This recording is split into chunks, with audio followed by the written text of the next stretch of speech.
Hello everyone and welcome to another video by Synopsis Geek. Today in this video I'm going to talk about an NBC television series with the name of Revolution. I'm going to discuss my thoughts and opinions upon Season 2, Episode 10 titled The Three Amigos.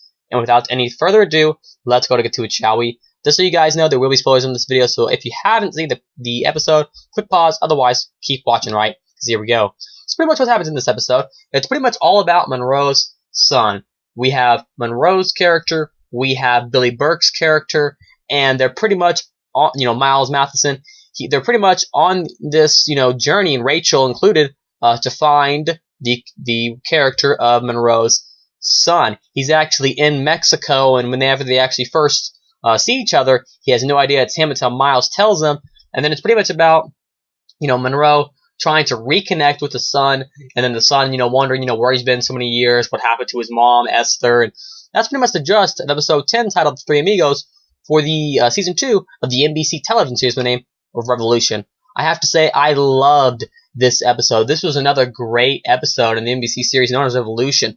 Now, I will say, season 1 probably has a more, fast-paced action sort of, thing. But I'm really enjoying season 2 also because it's taken the series, in a little bit of a different route, and I'm liking the direction it's going, where things are happening at a little bit of a slower pace. It's taking more time. Season 1 had great character development, but season 2 is taking time to dive even deeper into the characters. And I loved how they introduced, I believe they introduced in season 1, the second half of season 1, with the character of Monroe's son. And I always love that scene where he's by the helicopter, and they're pulling him away. They're pulling him towards the helicopter, and he finds, after Esther dies, and I love that scene where he finds that he has a son. It's one of my favorite moments in the entire series in general.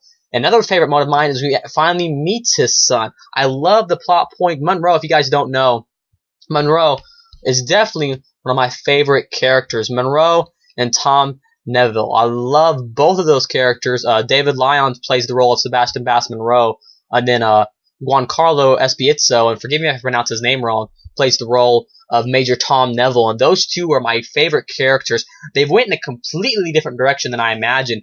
Tom Neville started off being like this villain, and he's still not necessarily the best guy, but he's turned into sort of like this anti-hero now, trying to kill, the president, and, going after, the chief of staff and stuff like that, going after the political leaders of, the ones that are left of the U.S.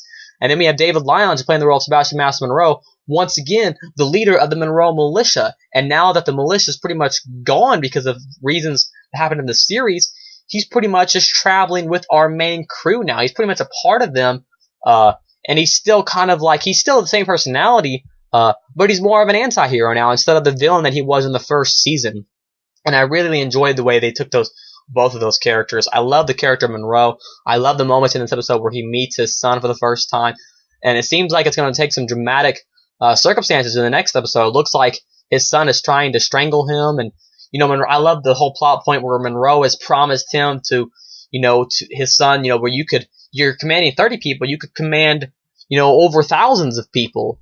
And that's what I wonder where that plot point's going to go. Is that going to happen? What's exactly going to happen with these characters? Overall, I really enjoyed this episode. I have nothing bad to say about it. The acting was great. The character development was great.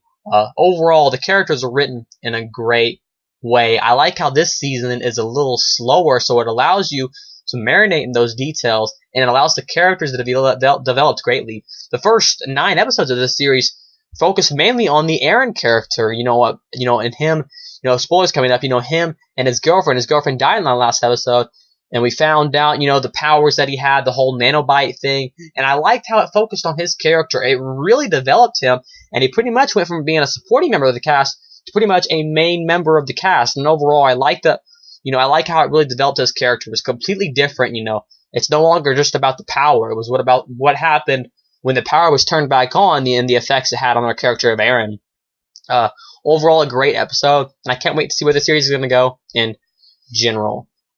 Once again, thanks for watching the video by Synopsis Geek for my NBC television series review of the series by the name Revolution for Season 2, Episode 10 titled The Three Amigos. And I'll see you guys later with more videos by Synopsis Geek.